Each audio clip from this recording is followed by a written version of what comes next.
কিশোরগঞ্জের ঐতিহাসিক পাগলা মসজিদের দান বাক্স খোলার সাথে সাথেই ঘটে চমক।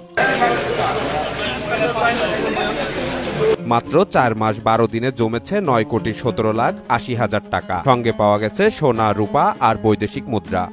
সব ধর্মের লোকই আসে, আর এটা হচ্ছে একটা আল্লাহর ওলির মসজিদ। যা আশা করে তাই আল্লাহ তাআলা দিয়ে দেয়। এই কারণে মানুষের আগমন যতদিন যাচ্ছে ততই বাড়তেছে এবং দান খয়রাতও বাড়তেছে। শনিবার সকাল ৭টায় দান বাক্স খুলে গণনা চলে বিকাল ৫টা পর্যন্ত।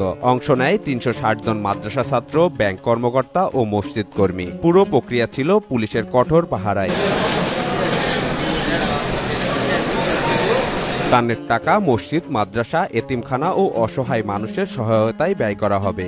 বর্তমানে মসজিদের ব্যাংক অ্যাকাউন্টে জমা আছে ৮০,৭৫,০০,০০০ টাকা। 10টি সিন্ধুক থেকে ৯,১৭,৮০,৬৮৭ টাকা।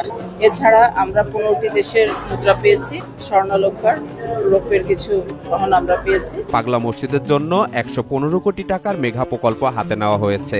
৬ তলা বিশিষ্ট ইসলামী কমপ্লেক্সে একসঙ্গে ১.৫ লাখ মুসল্লির নামাজ আদায়ের সুযোগ থাকবে। মনে হচ্ছে ইচ্ছা পূরণ হয়, এই জন্য আসছি আমরা। আমার বাবা আমার জন্য মানত করেছিল একটা, আমার চাকরি পরীক্ষা দিয়েছিলাম, চাকরি করার জন্য আমার বাবা আমার জন্য মানত করছে, আল্লাহ আমার মনে রাখতে পূর্ণ করছে, সেই জন্য আমি আসছি। এসে দেখলাম যে না, এখানে ভালো। আমার ছেলে এখানে মানত করছে যে বিদেশের বাউলে এখানে মুরগি দিয়ে যাবে, দেখা যাবে, নামাজ পড়বে, তাই এখানে আসা। এখন বিদেশের বা হয়েছে, তাই আসলাম, মানে মানবটা পূরণ করতে আসছি। আমি খানপুর থেকে আসছি, নারায়ণগঞ্জ খানপুর থেকে আসছি। নামাজ পড়লাম, এসে নফল নামাজ পড়লাম, এই যে আমার ছেলে, ওর জন্য দোয়া করলাম, কোরআনে হাফেজ হয় যাতে, মানত করলাম। আসছি, শুনছি যে জায়গা একটা মসজিদ আছে, পাগলা মসজিদ, যা যা মানুষই করে মানুষই পূরণ হয়। কেউ গরু, ছাগল, হাঁস, মুরগি নিয়ে আসে, হাজার হাজার লোক আসছে, তাই দেখবার আসছি আমরাও। আমি এখানে ৩২ বছর ধরে চাকরি করি।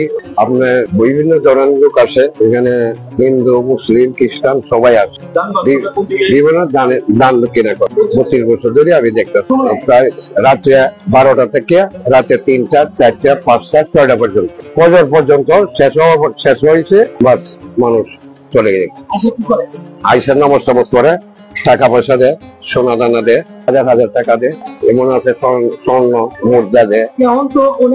আগে কম ছিল, এখন বেশি আছে, আগে কম ছিল। তো আমরা পুরো ফ্যামিলি আসছি, আমার শ্বশুর বাড়ির লোকেরা আগে আসছিল এখানে, তাদের সাথে আমি আসা। আমি ফার্স্ট টাইম আমরা আসছি, আমার বাচ্চা কাচ্চা নিয়ে আসছি এখানে। মূলত আমরা সবাই নামাজ পড়তে আসছি। এখানে এসে দেখছি অনেক মানুষ, যে এখানে সবাই নামাজ পড়ার জন্য আসছে, সবার উদ্দেশ্য ভালো।